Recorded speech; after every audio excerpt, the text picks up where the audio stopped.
इत्थे ही के अस्सलाम वालेकुम वरहमतुल्लाह वबरकातुहू।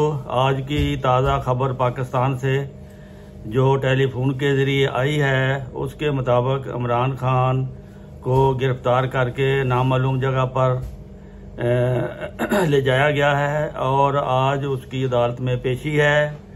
अमकान ज़ाहिर किया गया है, ख़तरा ज़ाहिर किया गया है कि उसके खिलाफ फ़र्द जुर्म आयद करके उसको जेल में डाल दिया जाएगा और उसको फिर किसी तरीके से इस जहान फ़ानी से रुखसत कर दिया जाएगा। और मौजूदा सूरत हाल में इंटरनेट बंद हो चुका है, बाहर कोई इंटरनेट के ज़रिए पैगाम या टेलीफोन नहीं हो रहा और पूरे मुल्क में हंगामे जारी हैं। हालात ख़राब से ख़राब तर होते जा रहे हैं और कोई पता नहीं कि अगले लम्हे क्या होना है।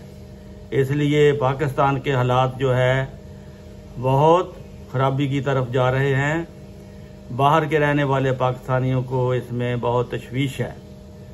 ये आपके लिए एक ऐसी खबर थी जिसकी हर सच्चे पाकिस्तानी को दिली तकलीफ़ होती है। अल्लाह ताला हमारे मुल्क पर रहम करे।